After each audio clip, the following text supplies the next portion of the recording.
Several million earthquakes occur throughout the world each year, although most go undetected because they hit remote areas or are too weak to be recorded. About 100,000 of those can be felt, and 100 or so cause damage each year.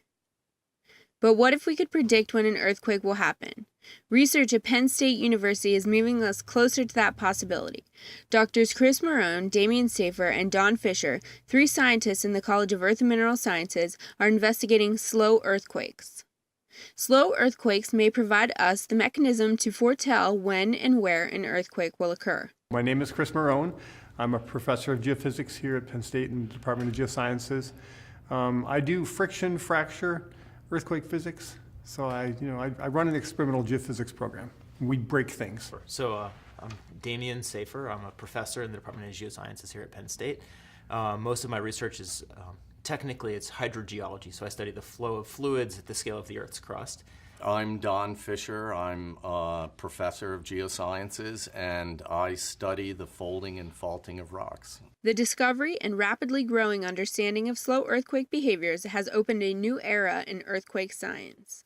Using laboratory and geophysical data, Marone and Saffer and their students have identified the physical properties of natural fault rocks and pressurized fluids in the crust that lead to slow earthquakes and connect these events to eventual cataclysmic failure. Complementing the experimental work, Fisher and colleagues have discovered evidence for slow earthquakes in ancient fault zones. You know, all three of us have an interest in this type of plate boundary that produces these destructive earthquakes. Earthquakes happen because rocks behave like an elastic material. They behave like springs at very small strains. And so what happens to a rock when we start to deform it is that it will build up strain that is what we call recoverable, meaning that if we stop stressing it, it will bounce back. And it's really the bouncing back of this spring-like rock that generates seismic energy. An earthquake involves some kind of unstable sliding, so something that's moving is not just moving continuously, but is sticking for a while and then bang, all of a sudden it slides. We think of an earthquake, a normal earthquake, as one in which stresses build up over a period of time, tens of years to hundreds of years, and then the slip occurs and the stress is released rapidly, meaning in seconds to maybe a minute or so. We all work on sort of different pieces of the problem, but we also integrate our approaches pretty nicely. One of the things I love about being at Penn State when it comes to the geosciences department is the collegiality that goes along with the people who are here. And the people, for me, that connect in on the earthquake problem. Some of them involve Don Fisher. He's a structural geologist. He's the kind of person who knows what faults look like in the field.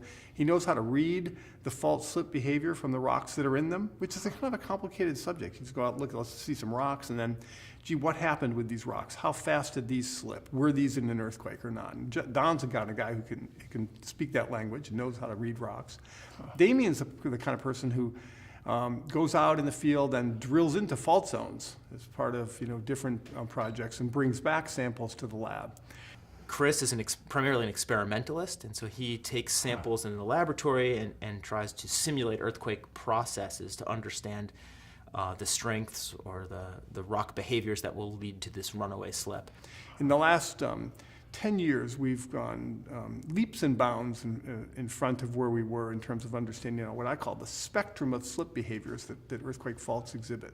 You know, one of the really new discoveries with regard to the behavior of faults is something that we call slow earthquakes. So slow earthquakes are a relatively recent discovery, I'd say in the last decade or so. And is largely driven by instrumentation. So we have new types of measurements that we can make in the near field, so close to where the earthquakes are nucleating, and with higher frequency or with continuous measurement through time. So slow earthquakes, I think, are important for two key reasons.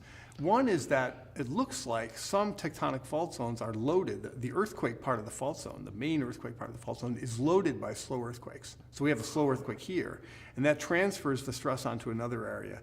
And then if we know when the slow earthquake happened, if we can monitor it, if we know how big it is, we might know something about when this other area is going to fail.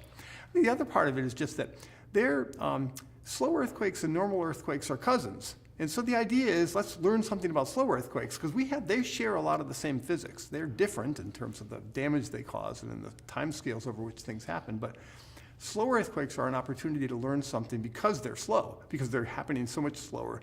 We have a lot more time to kind of visualize what's going on, both in the laboratory and in the field. We understand now sort of how much slip is associated with each slow earthquake.